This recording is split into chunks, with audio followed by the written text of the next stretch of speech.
Hola, ¿qué tal? ¿Cómo están? Bienvenidos, pasen ustedes. Qué gusto que estén con nosotros. Hoy tenemos un programa muy interesante para ustedes. Algunos aspectos médicos o de nutrición o de activación física, el deporte que es tan importante en la promoción de la salud. Les aseguro que se la van a pasar muy bien en este programa diseñado especialmente para usted que está en casa. La salud y usted. Luces, cámara, acción, comenzamos.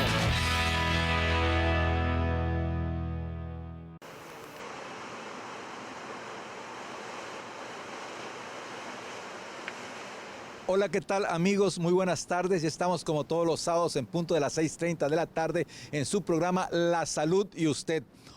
Hoy no se separe su aparato receptor porque tenemos un programa mucho pero muy interesante. Para esto doy la bienvenida a dos amigos del programa, a dos médicos con excelente prestigio en todo nuestro estado y en nuestro país, al doctor Guillermo González, médico cardiólogo que es parte ya de este proyecto de La Salud y Usted. Guillermo, bienvenido a nuestro programa.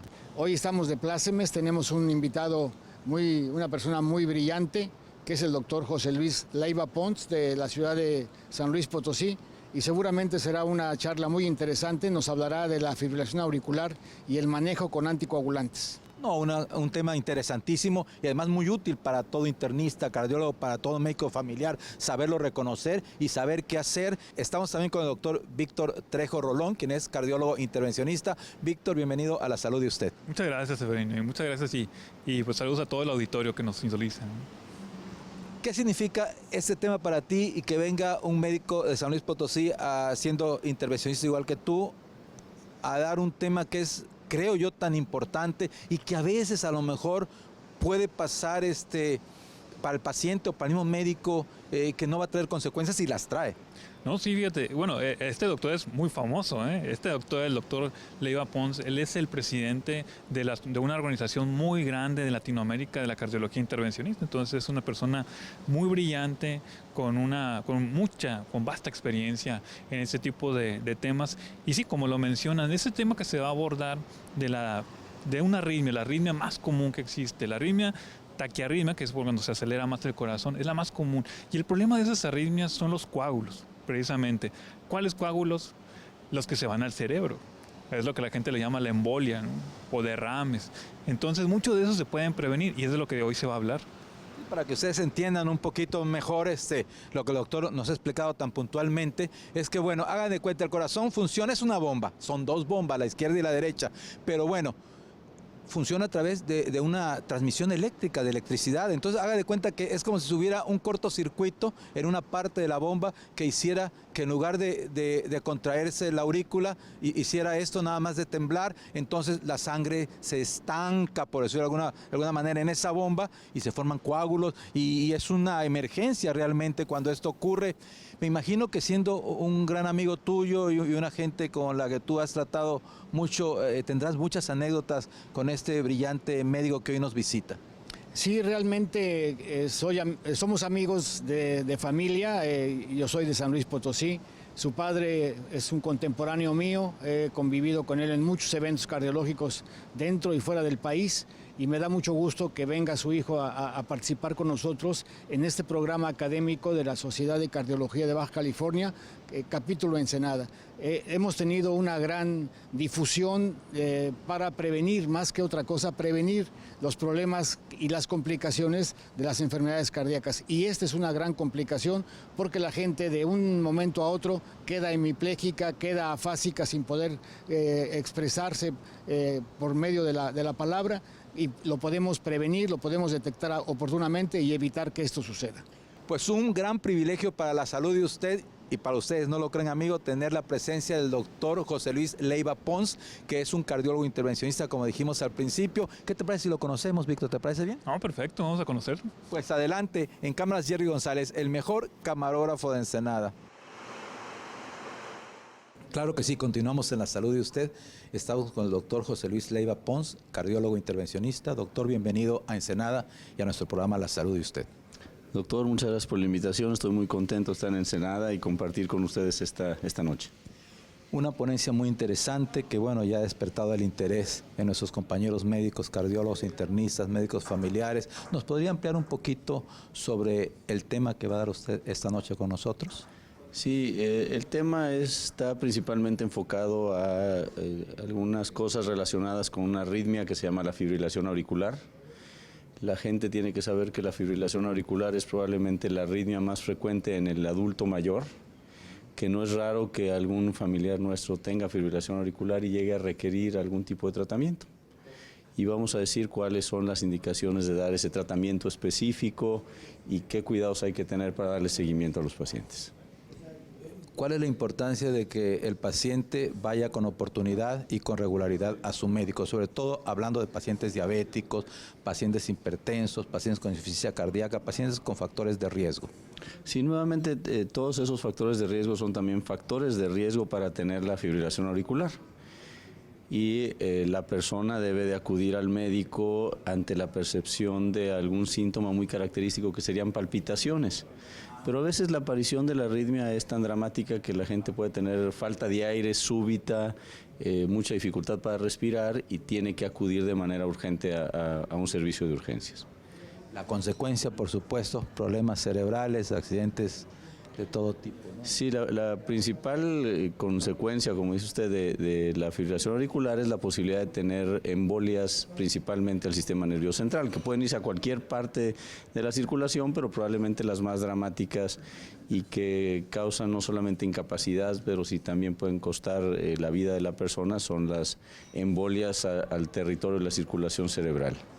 Esto puede prevenirse haciendo un diagnóstico oportuno, estratificando el riesgo de tener embolia, estratificar el riesgo de tener sangrados, porque lo que hay que dar es un tratamiento muy característico, muy especial, que es un anticoagulante. Y todo esto muy interesante, estamos deseosos de que inicie su ponencia, doctor. Bienvenido de nuevo a Ensenada y enhorabuena. Muchísimas gracias a ustedes y gracias por la invitación. Continuamos en la salud y usted. Adelante, Jerry.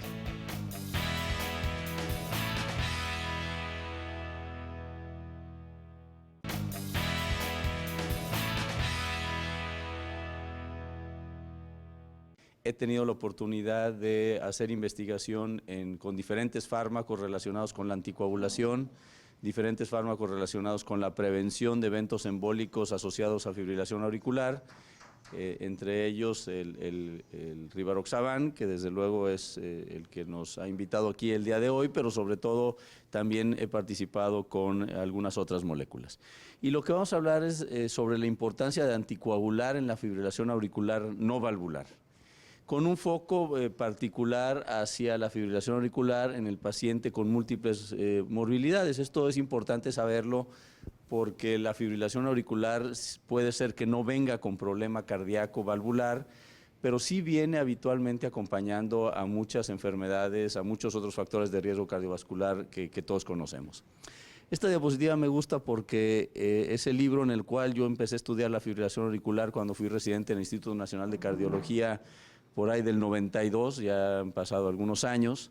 Y a propósito de la fibrilación auricular, lo que en esa época sabíamos es que habitualmente era la arritmia que acompañaba a la fiebre reumática y a las complicaciones de la fiebre reumática, específicamente a la estenosis mitral. Y aquí decía cómo se asociaba con mayor frecuencia a la cardiopatía reumática y después a la cardiopatía isquémica y después a la cardiopatía hipertensiva. Esto solamente para señalar cómo ha cambiado nuestra percepción a propósito de la fibrilación auricular. Y habitualmente también la fibrilación auricular ya desde entonces sabíamos que era una de las causas por las cuales el paciente con alguna enfermedad reumática o isquémica se descompensaba y empezaba a tener sintomatología. El paciente que tiene fibrilación auricular, por ende, casi lleva una disminución en la sobrevida, dado que la fibrilación auricular lo predispone a tener eventos cerebrovasculares casi 5 veces más que una persona que no tiene fibrilación auricular, 3 veces más el riesgo de tener insuficiencia cardíaca, y esto les incrementa importantemente la muerte. Y como decía hace un rato, afecta también la calidad de la vida y la funcionalidad de la persona, porque a lo mejor va a quedar con una secuela de EBC o a lo mejor va a caer en insuficiencia cardíaca, pero habitualmente las gentes que tienen fibrilación auricular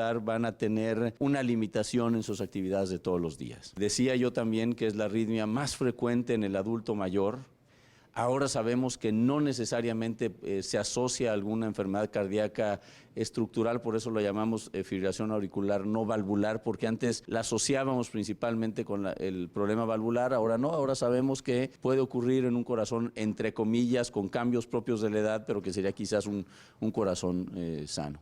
Y a mayor edad, mayor riesgo de tener fibrilación auricular. La fibrilación auricular es también más común en los varones comparado con el género femenino, pero en las mujeres tiene un mayor riesgo de complicaciones y también hay alguna asociación con la edad, dado que la gente de edad avanzada habitualmente tiene múltiples enfermedades asociadas y otros síntomas de características geriátricas. Con el incremento de la edad incrementa la incidencia de fibrilación auricular. Esto es una población canadiense y en una población americana. Nuevamente hay que ver cómo conforme la persona incrementa en la edad, hay un incremento en la prevalencia de fibrilación auricular. Parecería ser que la fibrilación auricular, aquí lo vemos en verde, es más frecuente en los hombres que en la mujer. Y también la otra cosa que hay que saber es que muchas veces las personas tienen fibrilación auricular y cursan asintomáticos. Y esto es un hallazgo que la persona va a la consulta, se le identifica que tiene un ritmo irregularmente arrítmico, como hemos conocido a la fibrilación auricular desde siempre, y se hace el diagnóstico en una persona que está asintomática. Hay una serie de factores de riesgo, digamos, para la aparición de fibrilación auricular: hipertensión, diabetes, gentes que tienen sobrepeso y apneas obstructivas del sueño,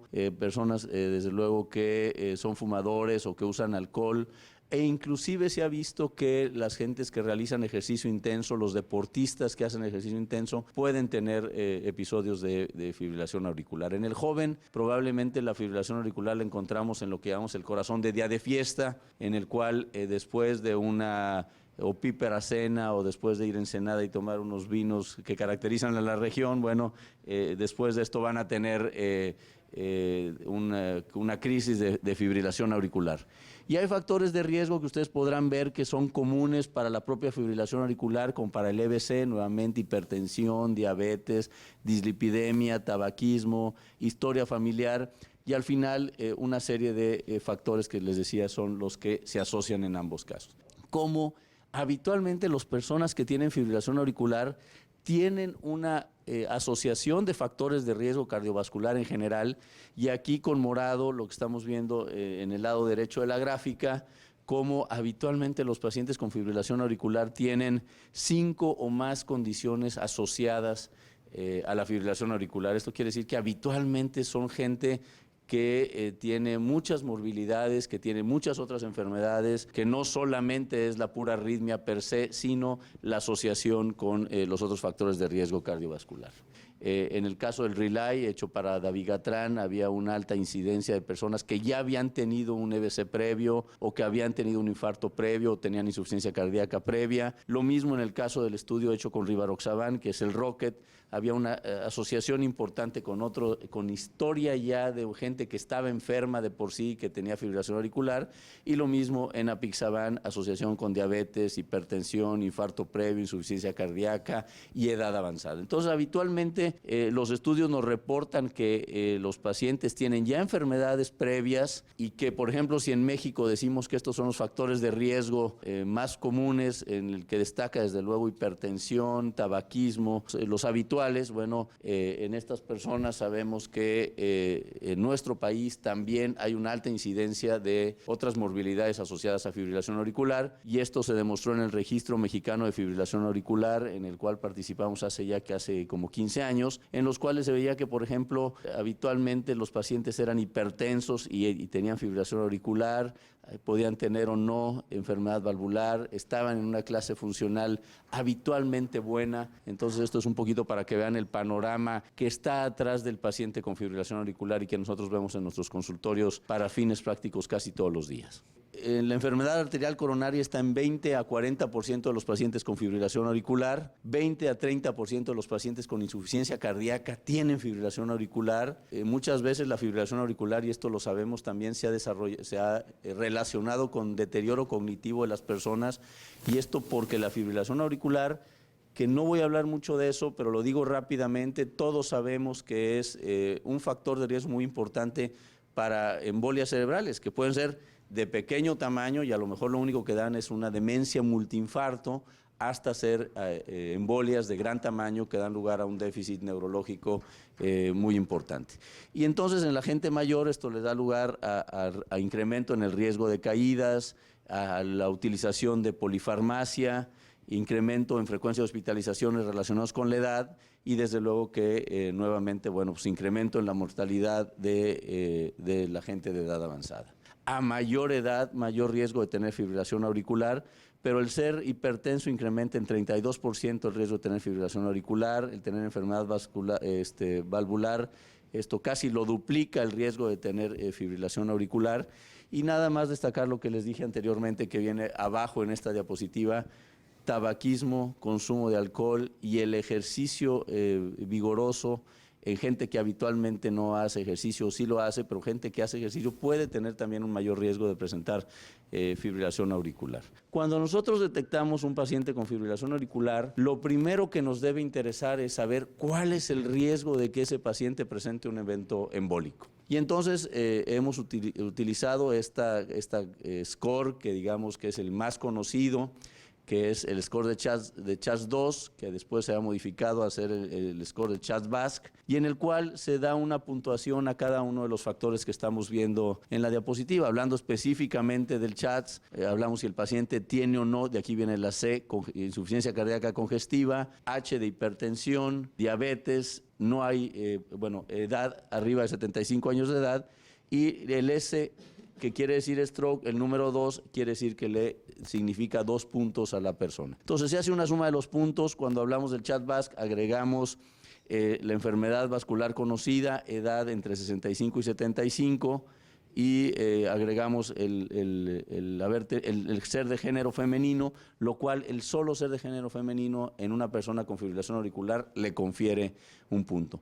Y entonces nosotros hacemos una sumatoria de los puntos y sabemos que a mayor puntuación, a mayor CHADS-VASC, mayor es el riesgo de que la persona presente un evento de embólico en el curso de los próximos años. Entonces hay que estratificar al paciente de acuerdo al CHADS-VASC, porque esto nos va a dar la indicación para la anticoagulación oral. Claro que sí, amigos, estamos en una plática muy interesante, fibrilación auricular. ¿Qué se debe hacer? ¿Cuáles son los pasos que tenemos que seguir para no poner en riesgo la salud de usted? Estamos con el cardiólogo intervencionista, el doctor José Luis Leiva Pons, que nos trae una plática extraordinaria. ¿No lo cree usted? Continuamos después del corte.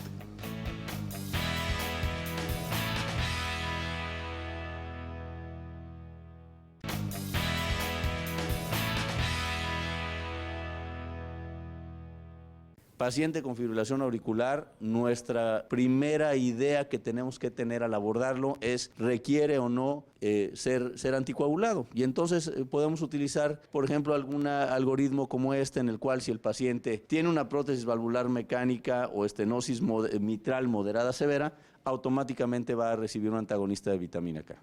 Aquí sí no hay para dónde hacerse, no hay que pensar en los nuevos anticoagulantes orales. Paciente con prótesis valvular mecánica o estenosis mitral moderada severa tiene que recibir un antagonista de la vitamina K. Si el paciente no tiene alguno de estos dos factores, hay que hacer el cálculo de riesgo de acuerdo al CHADS-VASC. Si tiene 0 de CHADS-VASC, entonces no requiere anticoagulación oral. Habitualmente estamos hablando de un hombre joven que a lo mejor tiene una crisis de fibrilación auricular paroxística, probablemente no requiera ser anticoagulado. Pero si tiene 1 o 2 puntos, hay que considerar anticoagulantes orales, y más cuando tiene arriba de 2 o hasta arriba de 3 puntos, entonces en estos pacientes hay que darles obligatoriamente anticoagulantes orales, hay que ver cuáles son los factores de riesgo de EBC y de sangrado del paciente, corregir los modificables y entonces utilizar cualquiera de las alternativas de tratamiento que pueden ser anticoagulación oral o lo que vemos en la actualidad en pacientes que tienen contraindicación para anticoagulación. ¿Por qué? Porque tienen un pólipo en el colon o tienen antecedente de sangrado intestinal o sangran fácilmente, probablemente tiene una contraindicación para anticoagulación esos pacientes considerar el cierre de la orejuela mediante un dispositivo que se coloca mediante cateterismo para, digamos, sellar o bloquear la orejuela izquierda, que es la fuente de los émbolos asociados a la fibrilación auricular. Entonces, pero para fines prácticos, el paciente tiene fibrilación auricular, hay que estratificar su riesgo, la mayor parte de las veces va a caer en la necesidad de recibir algún tipo de anticoagulación, y en la actualidad la mayoría de los pacientes tienen que recibir los nuevos anticoagulantes orales, de los cuales estaremos hablando poco a poco. Entonces, estratificamos el riesgo. ¿Y qué dicen las guías internacionales? Bueno, pues dicen que hay que dar anticoagulación oral para prevenir el tromboembolismo en pacientes varones con fibrilación auricular con un CHA2-VASc de más de 2, y en el caso de la mujer, en CHA2-VASc de 3 o más, hay que darles anticoagulación sí o sí a estos pacientes. El paciente que tiene riesgo de hacer embolismo también tiene riesgo de sangrado, casi va de la mano, que yo me atrevería a decir que a veces hemos utilizado un score como el CHA2-VASc para predecir riesgo de embolia, lo hemos utilizado para predecir inclusive riesgo de eventos vasculares en general.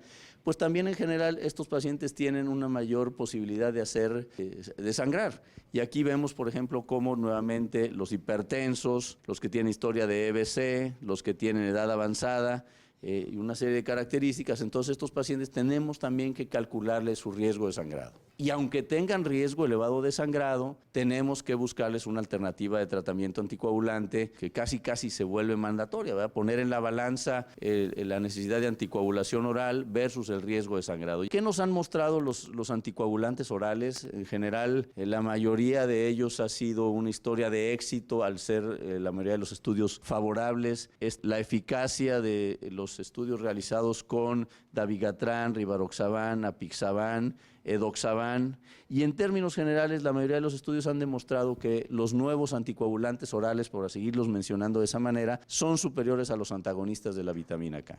Lo que llamamos con fibrilación auricular valvular, nos estamos limitando básicamente a pacientes que tienen o una prótesis mecánica o que tienen estenosis mitral.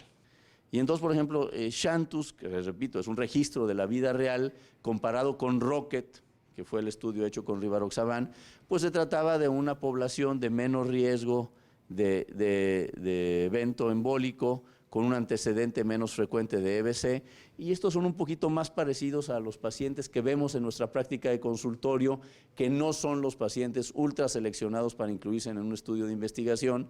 Y estos pacientes, bueno, vean ustedes, obviamente, probablemente la tasa en la vida de todos los días es menor inclusive que la que vemos en los eventos, en los estudios clínicos. Y por mencionarlo de alguna manera, todos los EBCs 0.7 en la vida real en una población de menor riesgo, comparado con 1.7 en una población con un mayor riesgo de los estudios clínicos. Esto para decir que entonces, cuando los estudios de investigación se llevan a la práctica clínica, se sigue manteniendo la eficacia y la seguridad, vean el sangrado, menor hemorragia gastrointestinal en la práctica de todos los días que en los estudios clínicos, lo cual nos da una seguridad al emplear estos fármacos con nuestros pacientes de consultorio.